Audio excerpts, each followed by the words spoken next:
entrepreneurs face something called debt PTSD, and especially for first-time entrepreneurs, it's not like an illness, but it's programming that keeps you away from reaching your dreams. And so in this video, we're going to talk about what is debt PTSD, what is good debt versus what is bad debt, along with some examples that would make you understand the concept much better, and then some next steps that will allow your mindset to think more like a wealthy person so that you can become successful for yourself. So what is debt PTSD? Debt PTSD is basically you remembering of a time when someone was suffering from debt. And so some of us might have experienced what it means to be in bad debt. Bad debt meaning you're receiving negative payments on a consistent basis, you're receiving high interest credit card fees, things of that sort. You might have bought a house, you might have bought a car, and now you are a slave to that car, you are a slave to that credit card debt, and it's taking you years and years and years to pay that off. And that PTSD specifically is what leads you to believe that debt itself is a bad thing. But when you think about it critically, it's important to understand what debt is in itself. When it comes to it very simply, debt is leverage that people can use to spend money on different things, right? When you receive debt, when you receive money, available debt so that you can spend money, are you going to spend it into something that will make you more, or are you going to spend it into something that will depreciate and make you lose money? And that is the most important thing that we need to understand when it comes to becoming more financially wealthy. A lot of non-citizens might watch some of my videos and be like, JP, I understand that getting access to the credit system, especially the one in the USA, as a non-citizen is extremely powerful, right? You can get access to hundreds of thousands of dollars worth of credit in America at 0%, literally, and that will take your business further. But I've got something called debt PTSD. Like, I don't like debt. I know my parents, they used to be in credit card interest debt, and I just don't need debt to scale my business. I'm just going to use the cash that I've got. I'm going to break something down in one of the books over here called The Richest Man in Babylon so you can understand better. So this book over here, The Richest Man in Babylon, is one of the more foundational books regarding building wealth. And so in one of the sections, when it comes to the 5 laws of gold, which is basically the 5 laws of making more money, the 4th law basically says, gold slips away from a man who invested in businesses or purposes which he is not familiar with, right? So he's not skilled in the thing that he's investing in. And then the 5th law is gold flees the man who would force it to impossible earnings, who follows the alluring advice of tricksters or schemes. And so just to make it very simply, the reason why I brought this up is because when you're looking at debt, when you're looking at leverage, if you live in a first world country, you have access to debt. You should not be using that debt to purchase liabilities on a very simple understanding. But thinking about it further, you should not put debt into things you're not experienced in. If you're not big in real estate, don't buy a real estate house. If you're not big in investments, don't buy an investment thing. Now, the things you should invest with debt are the things that you're experienced in, such as maybe your business, right? You spend years building your business, you know where you can get a return on investment. And that's why I'm so comfortable using this credit card over here to put back into my business, because I know that if I put this amount of dollars in, I'm going to get this amount of dollars back. And when you're running a business, it's just the same thing as if you were investing in something. And if you know that the amount of money you put into that thing is going to bring you a return on investment, then why not utilize leverage? And that's how most business people should operate. They should look at their business as an investment vehicle where they can put more money in and money gets spit out at the back end because you have the systems and process that will bring you a return on investment. And so let me break down the differences between good debt and bad debt, along with some of the mistakes that a lot of people make specifically. So when you think about good debt, it is debt that brings you a return on investment.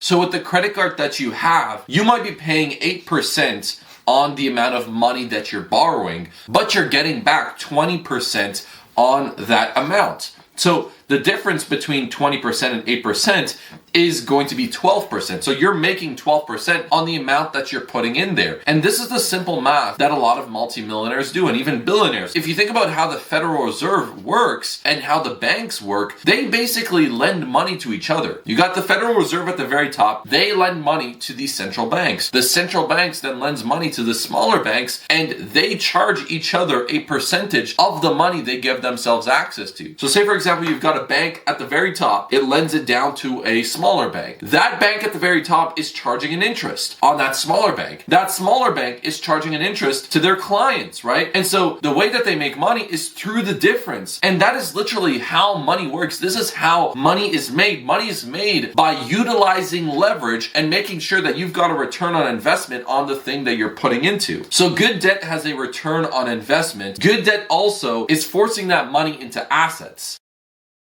Good debt is also something that could be predictable. Good debt is also something that you know, that you have experience in. So if you're a real estate guy, you put money into real estate. If you're someone that's good with SMMA, you're putting money into your SMMA business. So he knows. And now let's talk about bad debt, which is the thing that a lot of middle class or poorer people get into. And that is the reason why people have this thing called debt PTSD, because they assume that all forms of debt is bad. But really in the first place, what happened is that they just got themselves into bad debt. So bad debt is you putting money into things that depreciate. So a very easy example of this is when someone purchases a car. What they're doing when they're purchasing a car is that the car itself, when it drives off of the lot of the dealership, it's already losing money. And year by year, it's losing its worth as well. Not only that, if you finance that car, you're also losing money on the financing. So you're paying 20%, you're paying 8% on the financing that you're doing on that car. So you're not only losing money on the car, you're also losing money on the interest that you're paying on the financing. So that is one of the biggest financial mistakes a young person could literally make. Another component of bad debt is that you're uneducated about the thing that you're investing in. So when you're uneducated about the thing that you're investing in, the thing is that you could technically be investing in an asset, but if you're uneducated, if you're not experienced in that thing, most likely that thing will turn into bad debt. That thing will turn into a liability towards you, because if you're uneducated, then you won't know when you should pull out your money on that thing. And so very importantly, if you're uneducated about something, you should never put debt into that thing. You should never put what you call leverage into something you have no experience in. And lastly, another element of bad debt is high interest.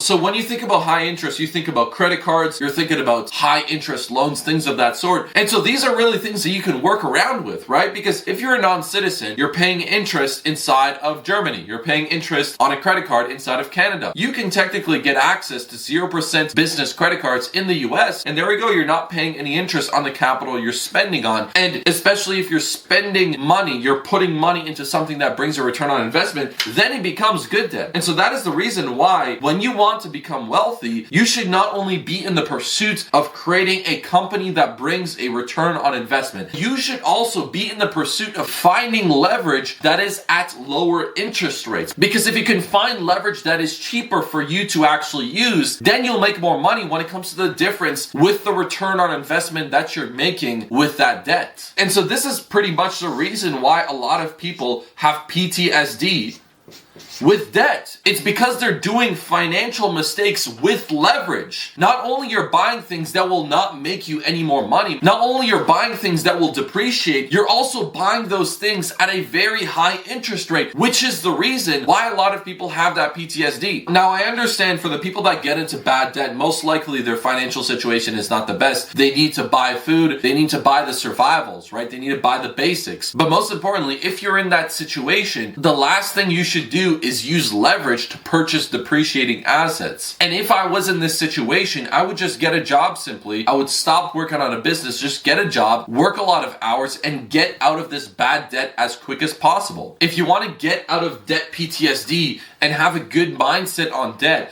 you gotta realize that most millionaires, billionaires, and wealthy people, they're in a lot of debt. But the biggest difference is that they're in good debt. They entered into debt, which is they use leverage into things that bring them a return on investment. And not only that, they had a low interest rate with the leverage that they used. And that is a very simple way to look at this. So if you enjoyed this video and you like how I basically break down these concepts with explanations from books, make sure to subscribe to this YouTube channel, give me a like. And if you're a non-citizen that's looking to get access to American credit, that's what I do on a full-time basis with our company at Up Credits. If you're interested in that, I've got a full guide down below which will break down how you can get access to American credit. I'll see you in the next one.